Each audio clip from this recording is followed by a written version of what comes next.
Alexa, open BraveWords Radio.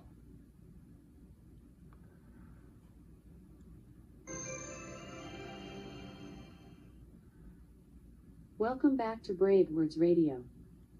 Brought to you by Vox Protocol, the global leader in voice app entertainment. BraveWords Radio is an awesome musical extension of BraveWords.com, where we have been waving the flag of hard rock and heavy metal around the world for over 30 years. Since you have been here before, we hope you enjoy BraveWords Radio.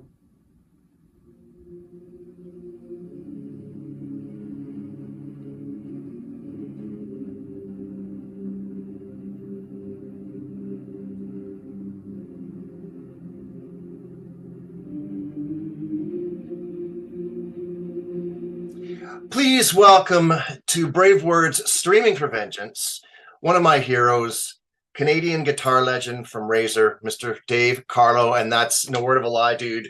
I've got the original EP, you know what I mean? I'm a huge, huge fan, so thank you so much for joining us. Yeah, my pleasure. Thank you. Thanks for having me. Now, I have to start off with the sad news, and very tragic because we were kind of with you along the way. So our deepest condolences to your recent loss. That was just the most heartbreaking thing to hear. Thank you very much. It has been a horrendous couple of years. She was diagnosed with cancer. This is my beautiful wife, Rose, we're talking about. She was diagnosed with cancer in June of 2020. And, wow, talk about the news you never want to hear. I remember my wife coming upstairs to talk to me and telling me that they found cancer in her gallbladder, because they removed her gallbladder because she'd had some issues with pain there, some gallstones. So they went to remove her gallbladder and they found the cancer incidentally. And I remember that day, and that was an awful moment. My family at that point had already been through my cancer, which was in 2012. Right. And, we have two, they're young adults now, but they're still special needs people. My son being autistic, my daughter has borderline personality disorder. And if you don't know what that is, you go on the internet and read about it. It's an awful, awful set of circumstances to have to try and contend with. And, it's just, we had a tough vibe in the family. And then this came along, and here's the woman who was the glue that held the whole thing together, a woman who did nothing but worry about taking care of everybody around her. And she did that until she couldn't do it any longer. And that was a devastating, crippling loss for my family. And, for me to just try and act like it's nothing would be insincere. Okay. Like, honestly, she was an amazing woman, and there'll be a hole in my heart, and it will always be there. But, I will never forget the lovely 25 years I had with her. Where do you find the strength? Seriously. Wow.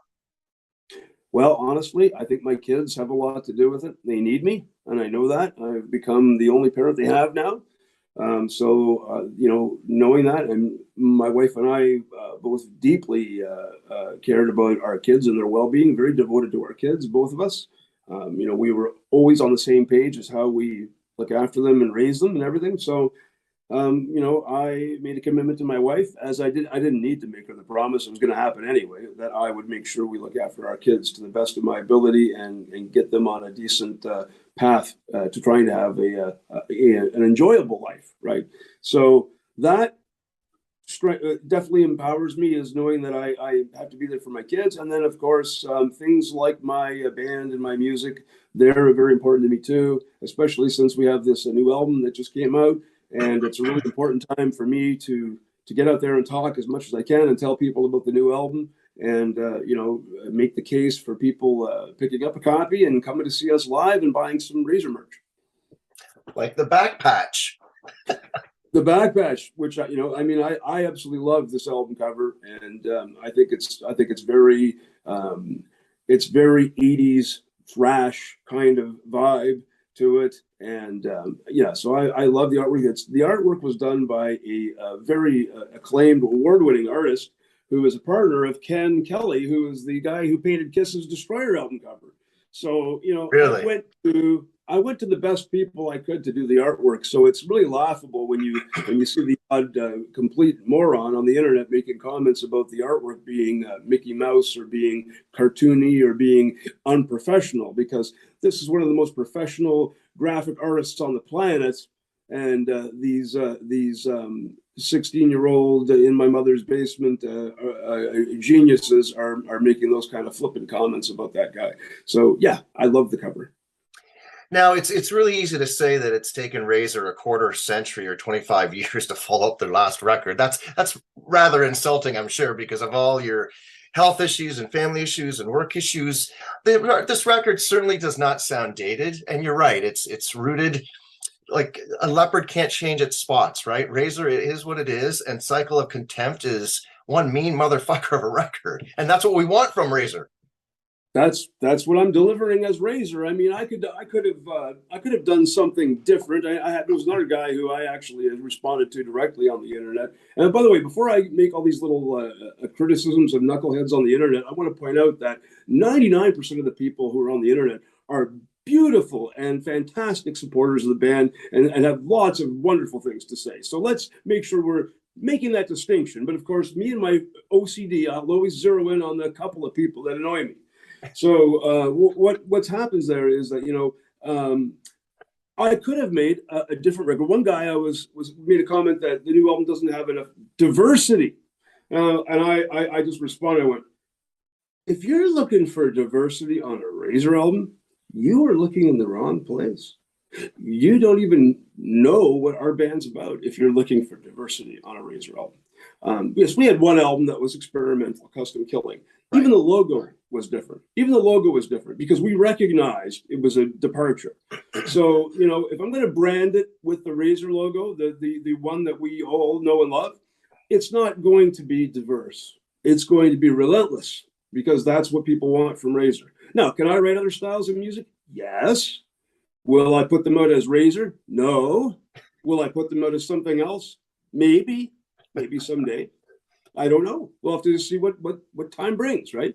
But I do think about writing. It's going to be metal. I'm not going to start writing jazz standards, but it's going to be metal if I do that. But it would be something that would be distinct from Razor, and it would be different. And the reason I was thinking about it was just my brain starts to wander. I start thinking, well, Dave, you're getting up there a little bit. I can still give her. I've still got the chops, but. The day may come when that doesn't, age is inevitable. None of us can avoid it. I have had 2 surgeries on each hand, and, how much longer I can play at lightning pace for a whole show is, it's up for, not yet. And I don't have to make any decisions like that. But I thought, if I write a few songs that maybe aren't a million miles an hour, maybe that gives me a chance to continue performing as I get older, but that's, right. We're talking years down the line yet, right? So, where does the open hostility emotion come from?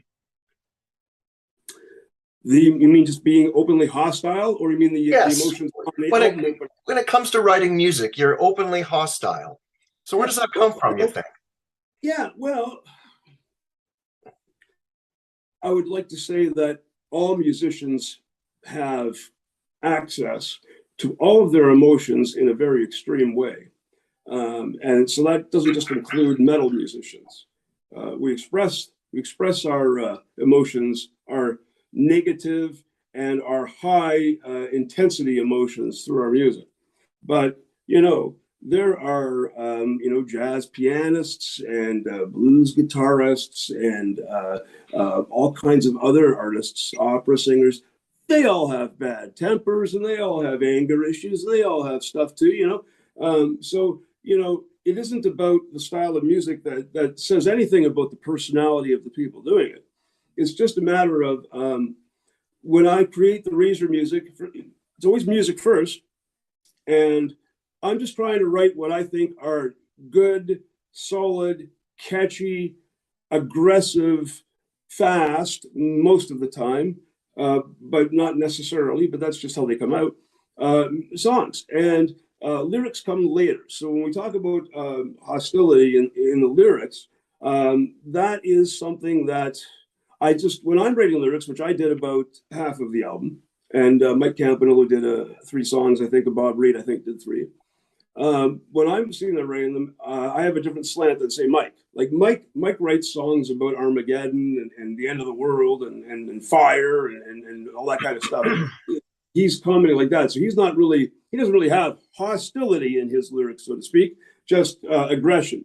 Whereas me and Bob, to a lesser extent, tend to focus more on the human condition and talk about things that create animosity or anger or feelings of need for revenge or retribution, things like that. And, that's kind of goes with the style of music, I think. And also, I think it's interesting to talk about things like that. I want interesting lyrics that make people think, and, sometimes maybe all that we're talking about in a song is violence sometimes. But for the most part, there's usually some kind of meaning there. There's some kind of story behind it, that there's more to it than just what the song title might tell you.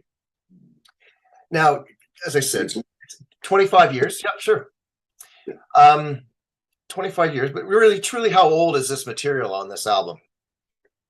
This material is 4 years old because I wrote it in 2018. Yeah. Okay. With the exception of 2 songs. One song was called All Fist Fighting. We tried performing it for people in 2015. I needed to make some changes to it. The chorus needed to be changed because people kept hearing office, like OFFICE, office fighting, which is not what we were trying to say. So we changed it to make it very clearly the song is all, A-L-L, all fist fighting, because it's a song Bob wrote the lyrics to, and it's about a barroom brawl that broke out. It's based on some real events that he actually saw. So something he was part of, because Bob's always at the boozer, probably. I mean, he likes he enjoys a good drink, as we all know.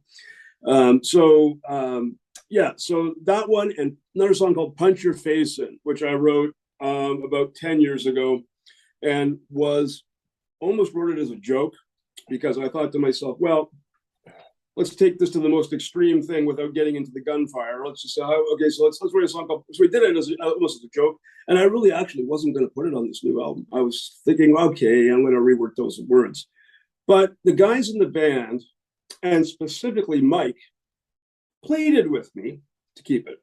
Mike Campanola. No, we've got to do a song called Punch Your Face In.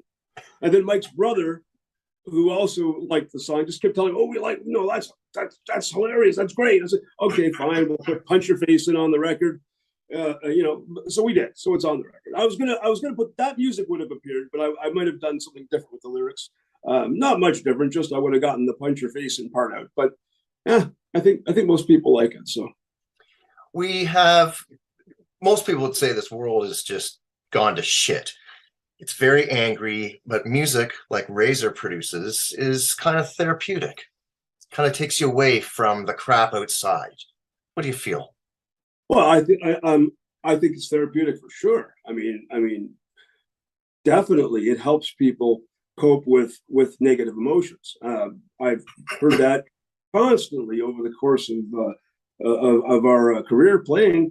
People coming up to me at shows and thanking me for this song or that song and telling me that it had a big meaning to them in terms of getting them through a tough time emotionally, a tough time where they were experiencing some difficulties in their life, and they found some comfort in some of the things I was expressing in my songs, and just the camaraderie of knowing that other people go through these same things, and I feel very gratified when people do that. So yeah, there's definitely a therapeutic aspect, and also just the aggression of the music itself. Like some people don't even have English as a first language, maybe don't even understand the lyrics, and they still love the band because they can feel that emotion and that aggression in the music, and it helps them blow off some steam, which is what it's all about, right? Give people a place to blow off some steam and not have to take it out in terms of real world aggression, right? Because we need less real world violence, and we need more. Maybe we need more entertainment. I don't need more of it. There's plenty of it out there. But musically speaking, Razor fills a very unique space. Now, metal fans love their hard copies, and I was very happy to purchase the picture disc, the regular LP, lovely back patch, the cassette. What do you think about the fact that the music industry maybe not relying on vinyl sales, but vinyl has made a resurgence in cassettes. And I even have the cassette box. Like, this to me is insane. Like, wow. That the 35-year one? Yes. Is that yeah, that one came out of Greece? Yes. Well, that one would have been more widely available, but we only had certain territorial rights for certain recordings. So right. That's the way it had to be. And that was the format it had to come out on. But it's pretty cool to get all our stuff in one place. But I will say that I think it's a good thing for the record companies that vinyl has had a rebirth, I guess, to speak. We need the record companies still. I mean, you don't necessarily have to use them. Some musicians are quite successful in not using them. A band like Razor, I count on the support of some people around me to help get the word out. And Relapse Records has done a wonderful job of helping me to do that. And I'm trying to reach new people, right? Not just the audience that we've always had. Trying to get it out to new people. There's room to grow the band, and having a record company like Relapse has been a big help for us. And again, some bands I talk to, they're like, well, I don't want to go to a record company because they want part of my digital rights and they want this and they want that. And I'm like, okay, so be careful what you negotiate, but also remember, there's an old saying: you can have part of something, or you can have all of nothing. And I would rather have a much bigger fan base and share any profits that we are generating than have it all for myself and have a fan base that's a tenth of the size. So there's other ways. There's other ways to earn income in music these days. The model's changed. It's not really about record sales for the artist anymore. It's about performance fees and like for playing and for and selling merchandise. That's how the model is now. Whereas back in the 80s, 70s, it was about album sales and getting tour support from your record company and hitting the road and just trying to do everything to drive those numbers up. So things have changed.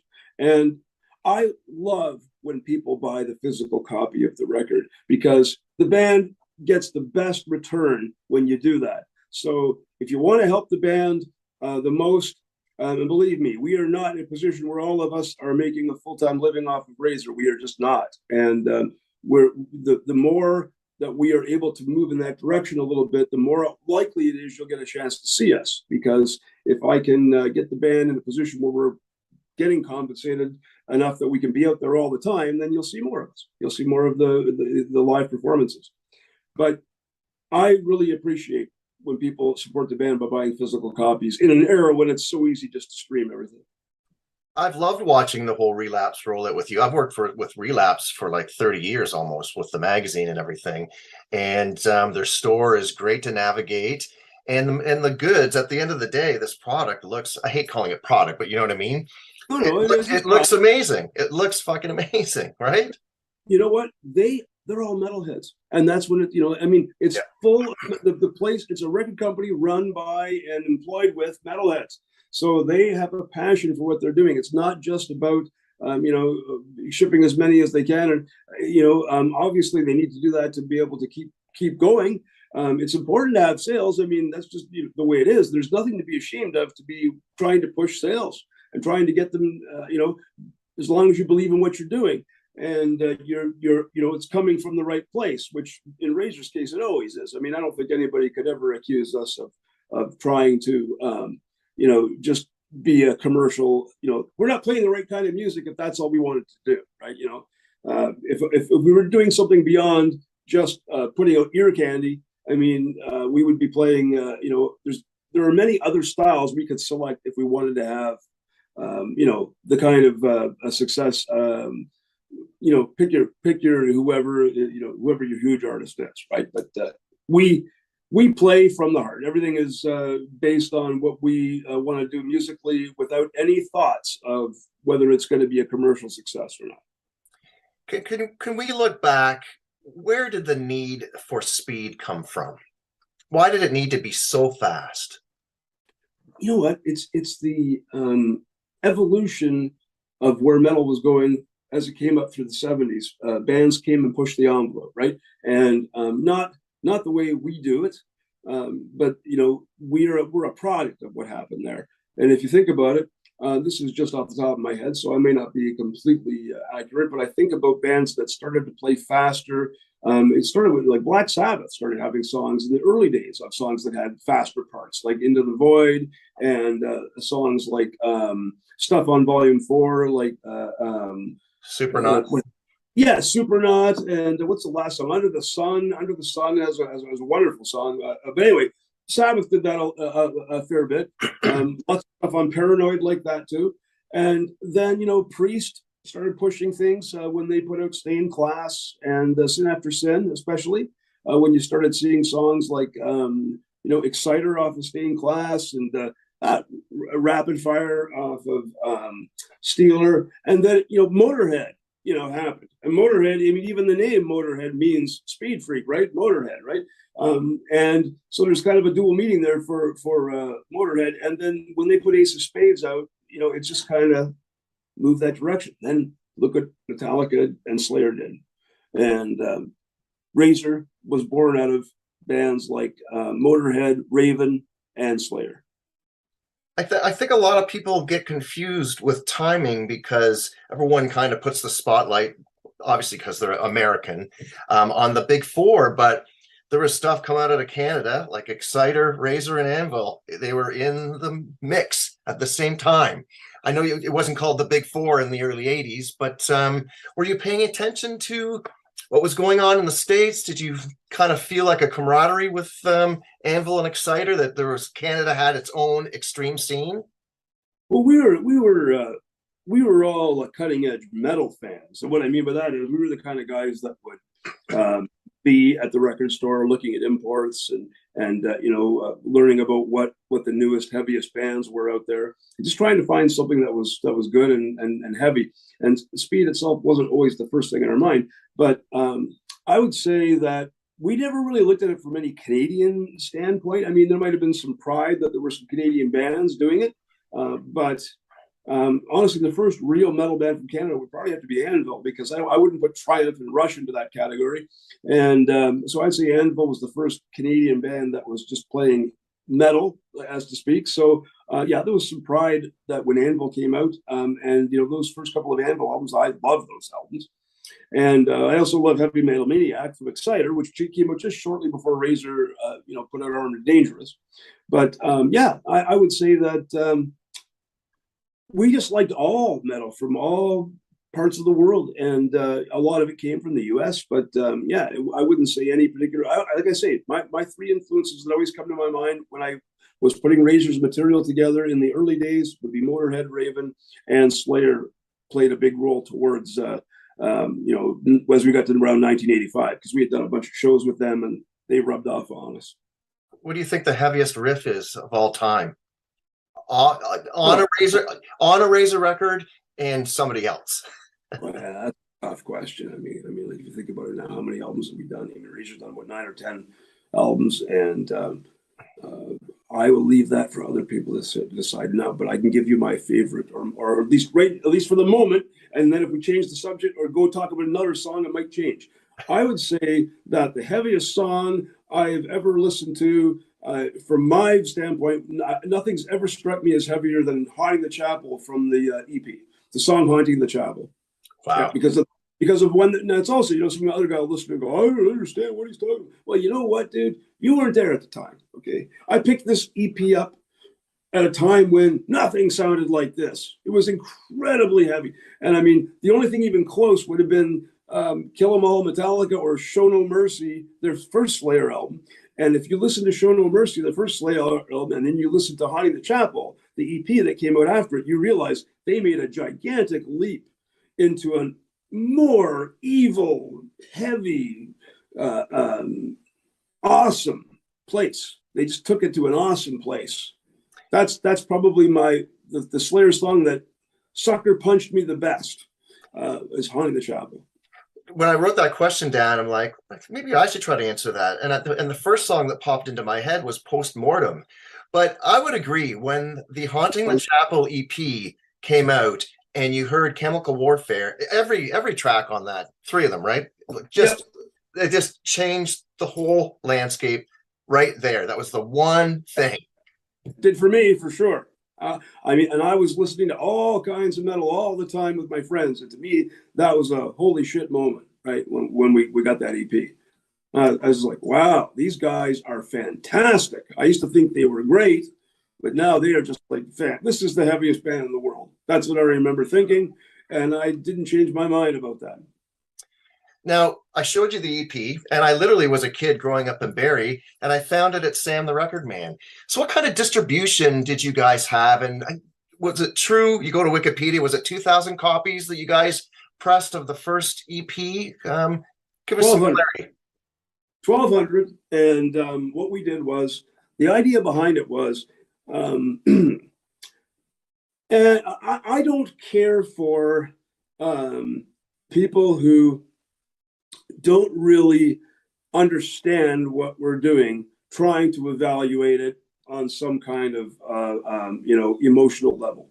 And that also went for not just critics, but that goes for the Canadian music establishment, which would be agents, managers, record companies, radio stations, what have you. Back in the day, we're talking. The decision was made that rather than make a demo tape that we love and believe in and shop it around to a whole bunch of people and have them go like this, because 3/4 of them were like this before you even said, allow me to introduce myself. Okay. They're already like this. So like, I didn't need that. I wasn't interested in that. That might have helped me work a little harder, but with anger, because sometimes anger is a great motivator. But I just felt like I don't want to do that. I want to put something out, bring it right to the people, and let's see if they like it or not. Never mind what these record companies are going to tell us. So we financed this ourselves, which was, now looking back, not easy for a bunch of guys who were only 19, 20 years old. And we didn't borrow any money from any parents or anything. We did it ourselves. And it wasn't a demo tape like some other geniuses like to say online and stuff. It was a professional, quality, expensive recording for the time in a professional studio. And it was an EP. And the reason it was an EP was because we couldn't afford to go much better than that in terms of recording time because we didn't have the money. And the second reason was also we thought, well, this will give people an easy reason to check us out because it won't cost that much when we put it out. So, we did that, took it to the people directly. And what we did was we just made arrangements through the studio to have the record pressed. They kind of acted as a little bit of an agent for us and set up the pressing and all that. And then we literally had, 1,200 records. So 24 boxes of 50 albums, I guess. And we took them around. We just got in our car and went around Southern Ontario and dropped them off at big record stores, ones that looked big. We went to Toronto, went to London, Ontario, Kitchener-Waterloo, Hamilton, and that was about it, I think. And we just went to the local record store and we said, we have this EP. We'd like you, if you're interested, we'll give you a free copy so you can play it in your store. And then would you put this on your rack? Leave it on there for a few weeks. You don't have to pay us anything. And if you sell some, then, you can pay us once you sell them. And if you like it, we'll bring you some more. And if it's not selling at all and you don't want it, then we'll take it back. And everybody we did it with said, okay, they were all up for it. So we did that. And nobody sent them back. Everybody wanted more. So we knew that going right to the people was a good decision because people were buying it, liking it. All of a sudden, we're starting to get fan mail. And then all of a sudden, I get phone calls from a couple of the record stores. Their distributors actually want to talk to me because they are noticing that it's going out the door. And we never heard of you guys. We just put it on the rack and it's going out the door. So we want to buy some more. And then we started hearing, I've got a customer in the Netherlands. I've got a customer in Germany. So we got rid of them pretty quickly. So, there's a small amount of them left, but that we kept, but not many now. We're getting down to the last few. There was a big Swedish tour that came through just before COVID hit. It was Amon Amarth, At the Gates, Arch Enemy, and Grand Magus. So pretty awesome bill. And I wore my Evil Invaders t-shirt to the show, and every band said, holy shit, man, that's a really cool t-shirt. So You have, you know what I mean? There is a huge fan base, and these are kind of older bands, but still, you made, I don't know, you made an impression, to say the least. That's good. I'm glad to hear it. Now, I wish some of these bands with 500,000 followers would put a tweet or a post up to tell people they like it, so that we could get some new fans. Because that would be nice. That would be nice. I would do that if I was in their position, and I hope some of them do someday. I always think about, I can never get this out of my head that Steve Harris from Iron Maiden, he was a huge fan of Raven. He was a huge fan of Raven. I remember interviews he did in the early 80s talking about this band Raven that he loved. And it's like, all right, Iron Maiden has kind of had a little bit of success over the year. They should have thrown a bone to Raven. You should have done something for him. This way I think, okay? To my way of thinking, I know everybody's going, oh, fuck that, it's every man for himself. I don't know. If you're enjoying huge success and you see guys struggling like Anvil did in the Anvil movie, or Raven was doing, couldn't do anything. Couldn't mention them a couple of times. You couldn't find a place to give them a guest slot on a gig or two, give them a chance. I mean, they're a brilliant band. You know that. Why don't you help them out? Like, I think Raven's better than Iron Maiden. I mean, I know Raven to me is a great band and totally underappreciated. People never understood their place in metal, when they came out, what they did, how they pushed the envelope. Atlantic Records destroyed their careers by forcing them to make two terrible albums, which they may not admit that themselves, but I love those guys, and I'm just being honest. They had those two albums they did for Atlantic Records, Pack Is Back, which is just like, please take that album cover and flush it down the toilet. And then the other one was Stay Hard, which they unfortunately did not, because they were being pressured by a record company to be something they're not. And anyway, going back to my original premise, I wish Steve Harris had done something for Raven, Not that it was his job. Okay, we all know it wasn't his job, but just, you're enjoying massive success and you're in your jet flying around the world having a great time. Think about some of the guys that maybe you love that you could do something for. I don't know. That's kind of how I think. Maybe a little bit of philanthropy or whatever. But I start to think, the more success you have, you kind of maybe should use that to do some good for some other people. Well, there is a band that's actually throwing Raven a bone. Tragically, we lost John and Marshall Zazula, and there's a big tribute show going on in Florida in about a month with Metallica headlining, and Raven are opening. And if you recall, Metallica opened up for Raven back in the day, because Raven was going to be the big band, right? Metallica were the little openers.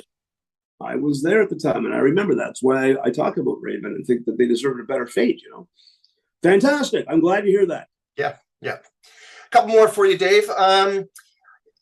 Left field question. I was looking at the British Steel logo with the Razor, and I was looking at the Razor logo. Is there any tie in there with the two Razors? Yeah, I would say not, because unless we talk to the guy who designed our logo, maybe for him, because I didn't design the logo. But I certainly, like, British Steel came out 4 years before Armed and Dangerous. So that's why I asked. There's a razor blade there, which is cool, but it didn't make any difference to us. Like, Razor, the name Razor came out of a discussion we had where we just kept throwing names up on the board there. We had a chalkboard or a whiteboard or something, I forget, and we just threw up like 70 plus names. And we just started eliminating them till we came down to one or two, and then Razor was the one that's left with. That's the band name. That's how we did it. Did you know Gord Kirkin very well? Yes, I did. I knew him very well. He was a very close friend, and I'm devastated that he died. And so I mean, and he died I think the day before our record came out. Our album was released. It's like poor Gord. I mean, just. Awful thing. I mean, and he was a year younger than my wife too. So I always thought that what would kill Gord would be probably a heart attack, just because he was having a bit of a problem controlling his weight, and he died from cancer. So it might have been complications. I don't know all that detail, but right. I just know that there's another guy who I wish had more appreciation. I'm glad he got a chance to experience some appreciation for what he did, in the last 10 years, getting out and getting a chance to play and seeing that some people did care about what he was doing and what he had done. He had an amazing singing voice. I mean, just excellent vocalist. And just the vibe, an amazing spirit. Yeah. Oh yeah. He's a fun guy, and he had the great Canadian sense of humor. And let me give you a little anecdote here, because this will make. I was going to save this for my YouTube channel, but I'll give it to you. Gord and I were going to do something musically together when I retired Razor in 1992, because that's another story, right? Razor was not going for 40 years. There was a 10-year thing where I was doing nothing. But anyway, I've spoken to that in other interviews. But Gord and I were thinking about doing something musically. I was thinking that I might want to do something else. Wasn't sure yet, but I eventually did decide not to continue. So I pulled out of the project. But Gord and I, for about a year, around 1993, were going back and forth with demos, trying to create some new music that we thought we would do together. He called me on the phone one day and he said, "I've got this." That's my impression of Gord. "I got this brilliant idea. Brilliant. Let me tell it to you. I'm so impressed with myself." "What's up, Gord?" He goes, "What do you think of this?" Now, you're probably going to have to be Canadian to understand this joke, but I'm going to tell it anyway. He goes, "I just came up with a brilliant new song. 2/4 and a 2x4. "What? 2/4 and a 2x4. Here's the chorus. Give me a 2/4 and a 2x4, and I will make things right." Okay, so anybody who doesn't know what a 2/4 is, it's a case of 24 beers, and a 2x4 is a piece of wood. So he's basically saying, "Get me loaded and give me a piece of wood to hit people with, and I'll straighten everybody out." And he thought that was brilliant. By the way, I thought it was brilliant too. That's a great way to end this thing. Well, one last question. Back on the road. When is that going to happen? Right now, we haven't announced anything yet, because I put everything on hold this last year because I had to look after Rose. So I just told the agents just this past week that we can start booking shows again, start lining stuff up. So I do have 2 shows in November, going to England for one show, and then we're going to Sweden the very next day for the Abyss Festival. And then I have nothing, not until March. I think March is when we're going to Hell's Heroes in Houston.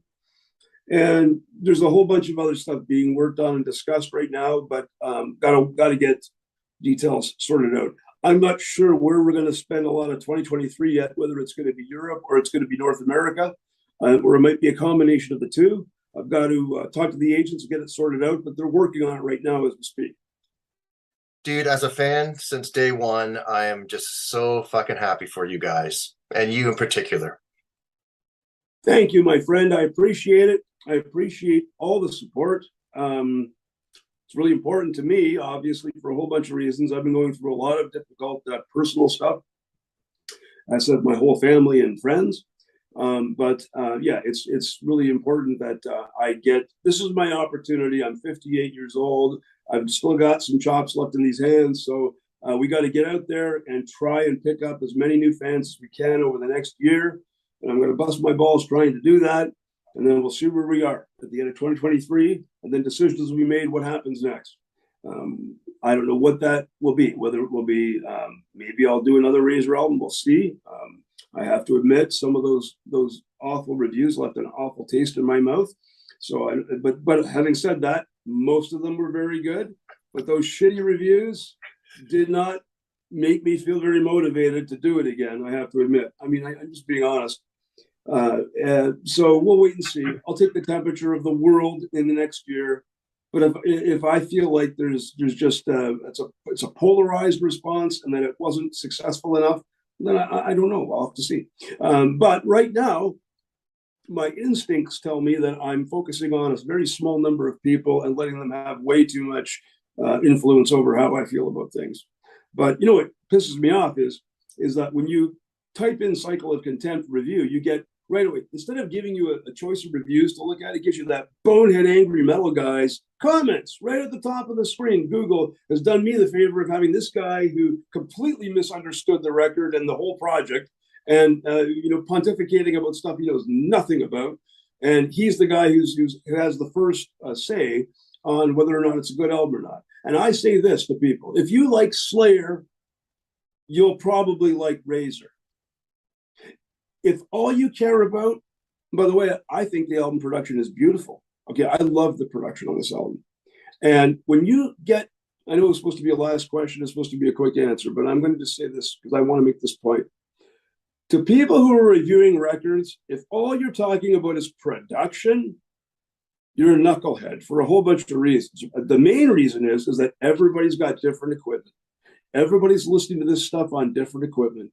And we all know, unless we think every stereo advertisement that we've heard over the last 100 years is bullshit, we all know that different stereo equipment produces different sounds. And if you have an EQ, a good mix should be manipulated. You can manipulate it to get what you want. And to sit there and do reviews and to talk only about production makes you an idiot.